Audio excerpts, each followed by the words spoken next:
I'm hoping to get back to this clock here very soon.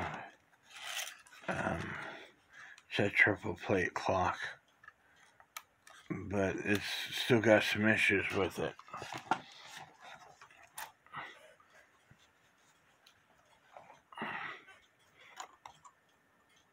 A very good friend of mine gave me this clock. These clocks were on Marketplace here a while back. There's 2 of them.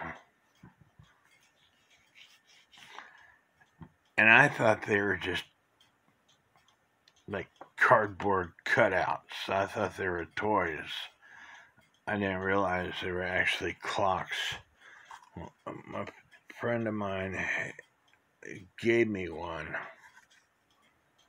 And it ticks, but you have to have it tilted. And so I'm going to take this thing apart and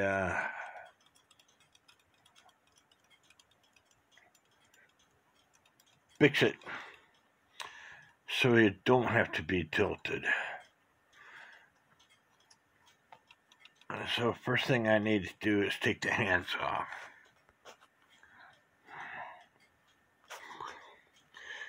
And I'm not for sure whether or not this is going to be able to take the hands off.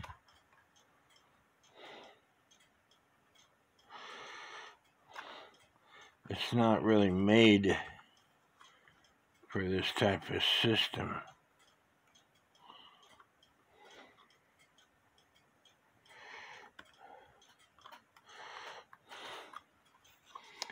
As you can see, I have to do the same thing to the hour hand. There's no gap, so I'm going to use the digital calipers to close up the space so I can put these side cutters underneath the hand, which brings it right off. So now I can take out these 2 screws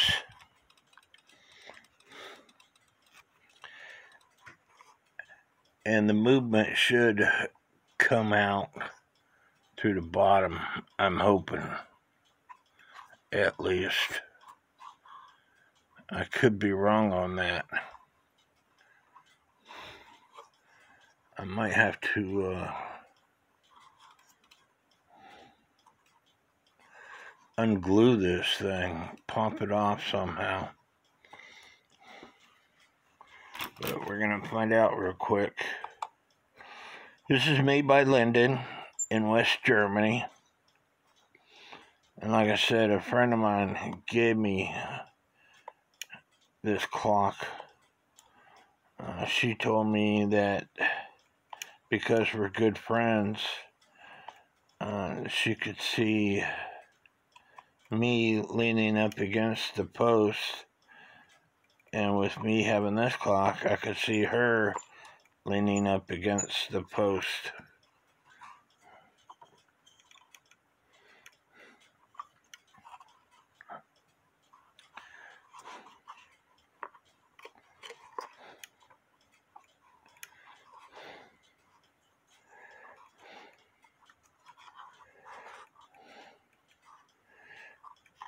It don't want to come out, so I'm going to have to take it off a different way.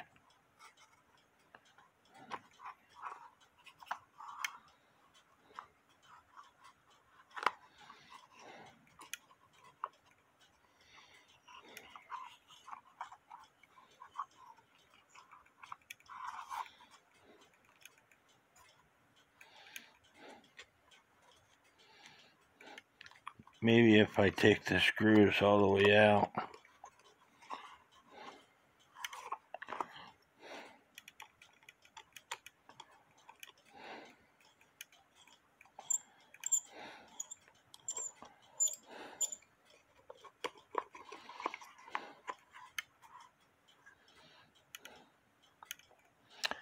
Yeah, it don't want to come out.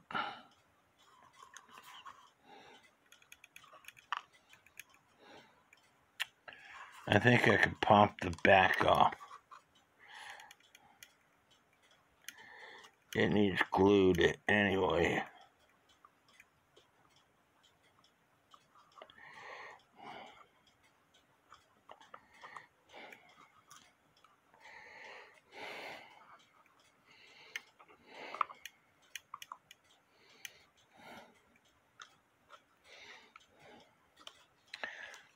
I'm gonna take the other side off, so stand by. I got the movement out of the case by taking the back off. I'm gonna have to glue this stuff up anyway. And the movement is kind of dirty. It's got somebody's fingerprints on it right here.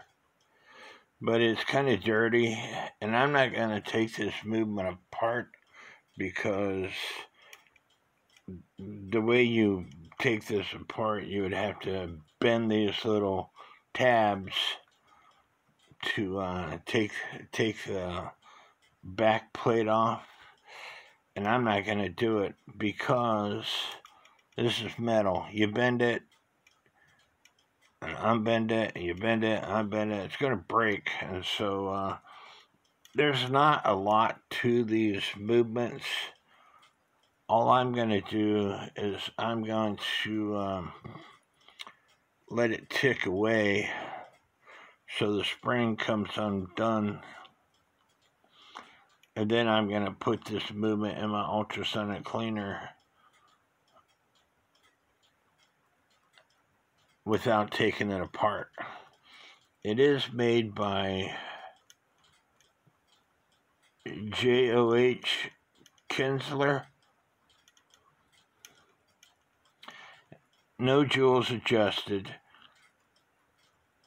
No jewels unadjusted. They started putting that stuff on there just to basically sell more clocks. Pocket watches have got jewels in them. Some clocks have got jewels in them. Instead of bushings, they would have jewels. Most of the jewels today are not real rubies. They're synthetic. I have a bunch of jewels in my pocket watch boxes, but anyway, the jewels are supposed to last longer. They do crack, they do break. If you put them in your ultrasonic cleaner, some of them will melt if you got your cleaning solution up to heat up too high. If you're using really powerful cleaning solution, they will melt. So be careful with clocks that have jewels, is all I'm saying. So I'm going to let this unwind. I'm looking for a click, and I don't see a click on this thing.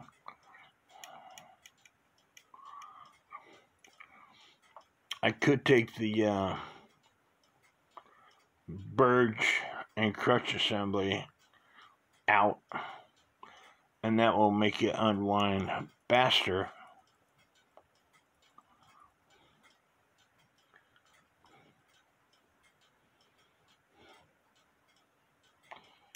I think these little metal pieces here is the click.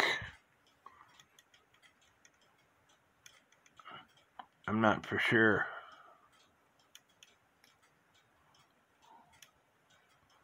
Let's see if I can tear something up.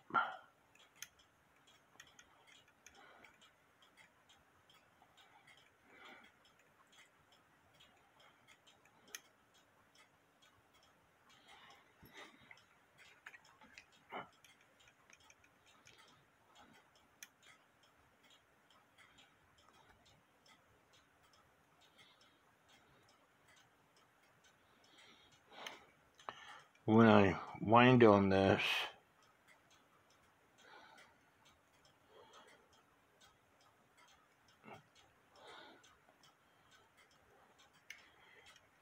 this comes out of the hole. So if I was to get my homemade winding tool,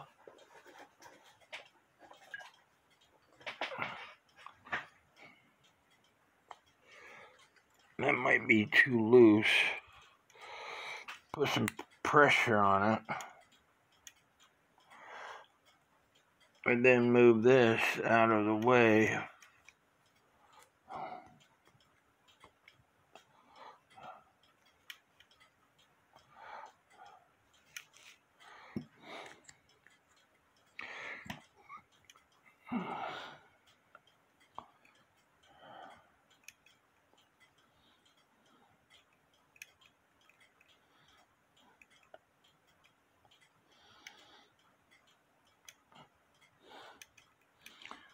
I think this has to go all the way around, so I'm not going to take the power down that way.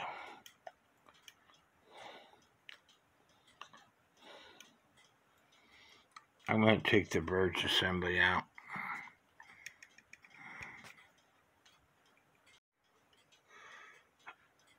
I bent this one a little bit.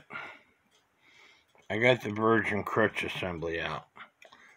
I got my thumb on this to prevent it from spinning around.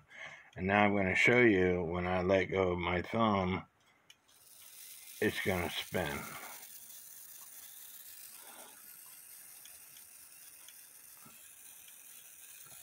It's a very baby spring.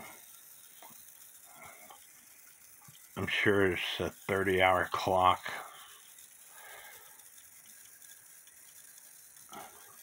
You wouldn't want to do this with the time and strike clock because you will tear it up. But with the time only clock, especially with this small of a clock, I don't see an issue with doing that. So anyway, I'm going to put in my ultrasonic cleaner and we'll get back. I got the movement out of the cleaner. I rinsed it in water twice, and then I put it in my rubbing alcohol to disseminate the water, and then I put it in my ice cream bucket. But the reason why I let down the spring is because I did not want to put this in my ultrasonic cleaner with the spring tight, because if you don't get all the solvent out of the system, out of the movement, it's going to continue eating away, and I'd be replacing the spring. So that's why I let it down. Again, I typically don't put movements in an ultrasonic cleaner unless I'm afraid I'm going to damage the movement. And like I said, in this case, with the way these things are made, they're just novelty clocks. They're cheap movements that were designed to be thrown away once they quit working. You bend these tabs. Some of them have nuts on them. I have a East Meckenbecker movement that has nuts on them. I have a Australian quarter-hour cuckoo clock that has nuts on the plates, but in this case, it don't have nuts on the plate. I went ahead and took my Dremel with a wire brush to the verge assembly. So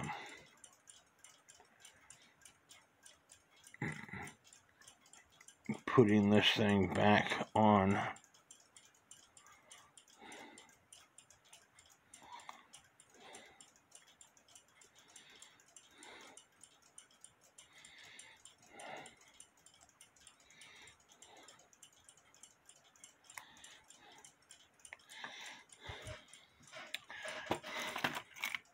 and then twisting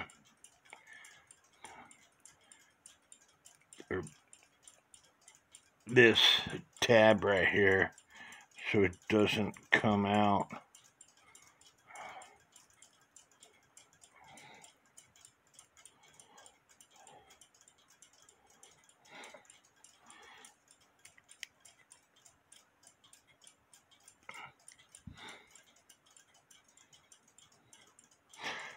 And then the next thing you need to do is look for end shake in every wheel. I don't care whether it's a grandfather clock, a Seth Thomas Sonora clock, fancy, expensive clock. Every wheel has to have end shake to include the great wheel. If your clock doesn't have end shake and to include the virgin crutch assembly, if it doesn't have end shake, that is back and forth movement between the plates like so, your clock will not run. It has to have end shake. So every one of the wheels have end shake. I'm going to go ahead and oil the movement now. And again, I use motor oil.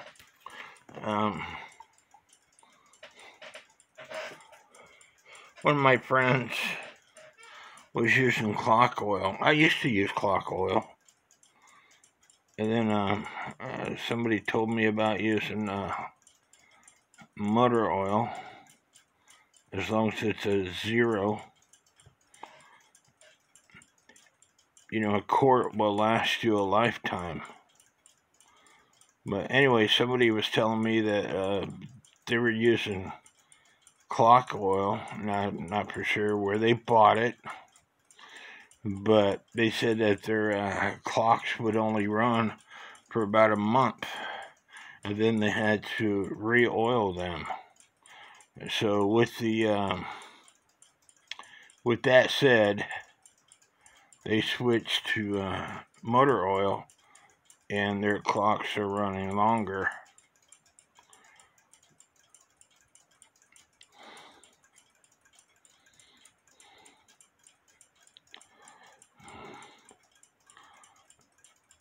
Some of the wheels I can't get to from the front side, so I have to go to the back side. And if you think you got too much oil on, that's what they made tissue for.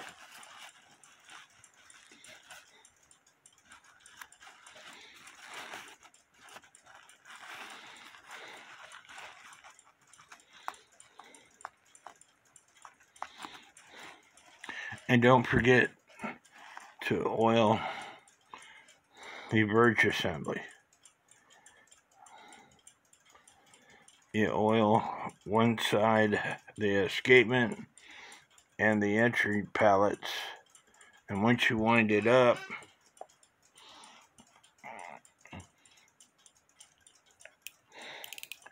it will oil itself. I'll put some oil on the springs.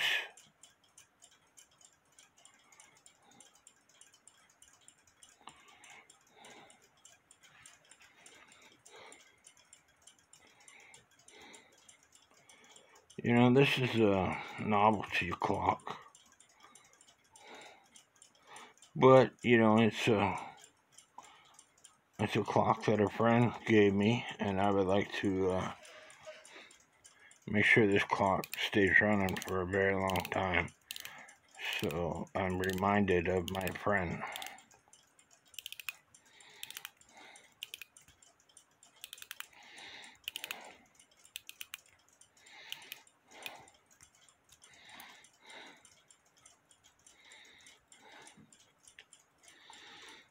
So now what I need to do is put this on a stand of some sort, make it level up and down across, and put this pendulum on it to make sure that it is going to tick.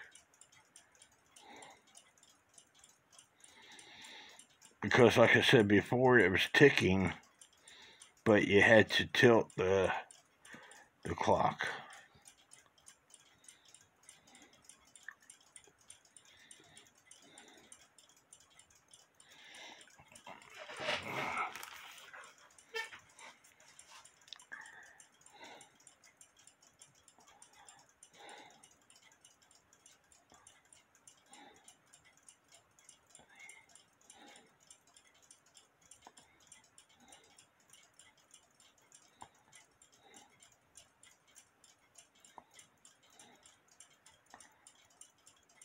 That seems to be doing great, you know, with me holding it.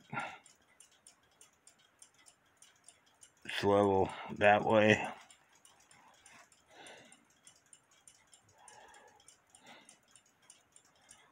And it's level that way. And it's sitting there ticking away.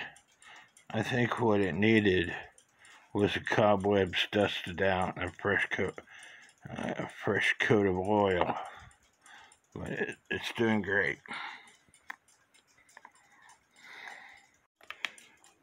And there it is, ticking away.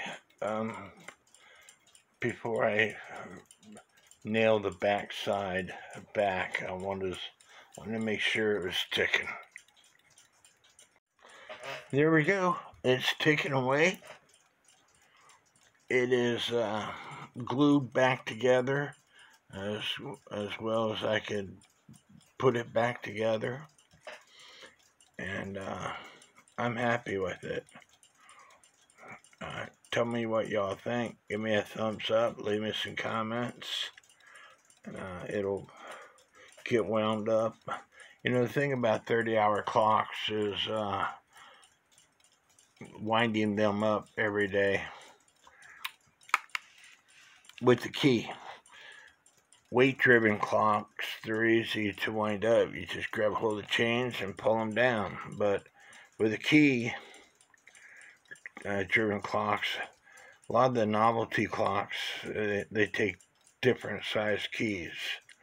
And that is what's nice about the keys that are 5 different keys on one. Some of the novelty clocks, there's 2 different kinds that I have that my daughter got me for Christmas. But some of the novelty clocks,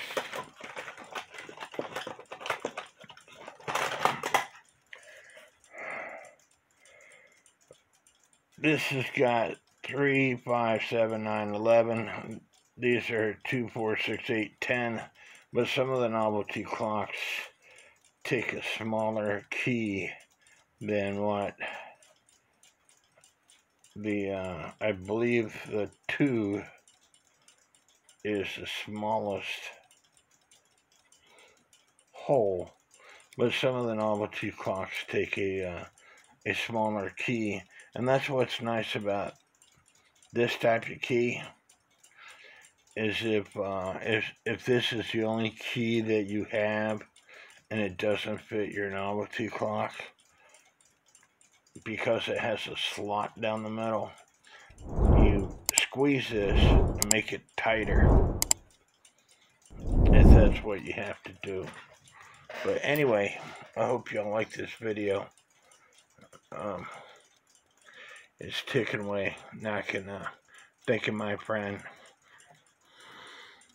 May God bless each and every one of you.